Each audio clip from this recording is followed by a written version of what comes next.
আওয়ামী লীগ যে দোষে সর্বহারা হয়েছে সরকার পতনের পর, বিএনপি কিন্তু ওই দোষী করছে। জামাতরা কিন্তু বেবি ট্যাক্সি স্ট্যান্ড দখল করে নাই, বাজার দখল করে চান্দা উঠায় নাই, এটা কিন্তু বিএনপি করছে। আগে আওয়ামী লীগ যেখান থেকে চান্দা নিত, বিএনপি এখন সেখান থেকে চান্দা নেয়, হয়তো চান্দার রেট বাড়াইয়া দিছে। সব ফরেস্টের কাছ থেকেও যেটুকু নেওয়ার নেয়, থানার থেকেও যে ভাগ নেওয়ার নেয়, যেখানে যেন ভাগ পাওয়া যায় সব ভাগ নেয়। এটা কিন্তু জামাত নেয়নি। সব কলেজ স্কুলের সভাপতি বিএনপি। এই গামছার দল তো সখীপুরের দল, গামছার দল তো টাঙ্গাইলের দল। কই এতগুলো মানুষ? মুক্তিযুদ্ধে আমি যখন একেবারে পিছনে পড়ে গেছিলাম, তখন তো আমার সাথে মাত্র একটা মানুষ আছিল। তাই মানুষের মতো মানুষ একটা, দুইটা, তিনটা, চারটা বাচ্চা থাকলেই যথেষ্ট।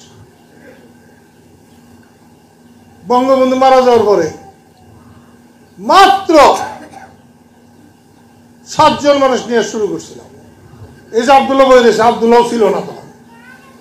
আব্দুল্লাহ তার 10-12 দিন পরে খবর পেয়ে গেছে, তামাইটার আব্দুল্লাহ।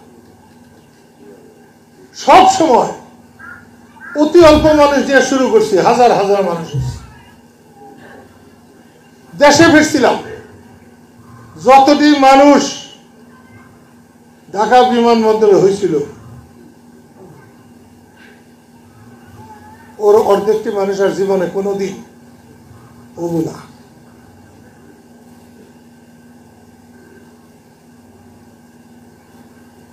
আমি কিন্তু সব থেকে বেশি মানুষ নিয়ে কৃষক শ্রমিক জনতা লীগ করছিলাম।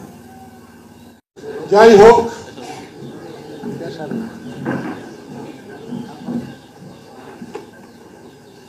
তোমাদের যদি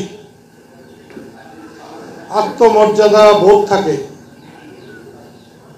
তোমরা যদি সম্মানিত হতে চাও, তাহলে পরিশ্রম করতে হবে, মানুষের কাছে যাইতে হবে।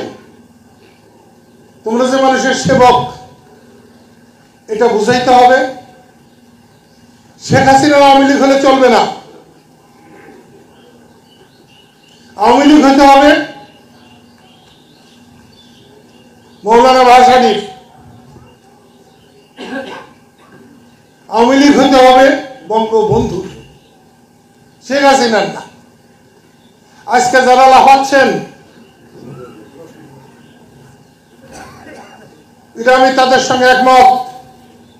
আমি জানতাম কত অত্যাচার করলে, মানুষকে অত অবহেলা করলে আল্লাহর তরফ থেকে তার উপরে গজব পড়ে, এবং সেটাই হাসিনার উপরে হয়েছে।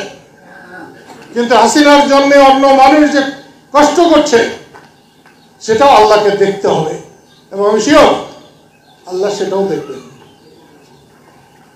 তাই যে কেউ যদি মনে করেন স্বাধীনতাকে মুছে ফেলবেন, বঙ্গবন্ধুকে মুছে ফেলবেন, কাদের স্মৃতিকে মুছে ফেলবেন, তিনি আহমকের স্বর্গে বাস করেন।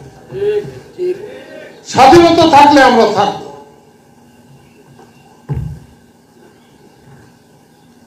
যে ষড়যন্ত্র হচ্ছে এটাও ভালো না, ভারত যেটা করছে আমাদের উপরে সেটাও ভালো না। আমেরিকা নাকি কবে বলছে শেখ হাসিনাকে বসাইয়ে দেবে, তার নাম কি?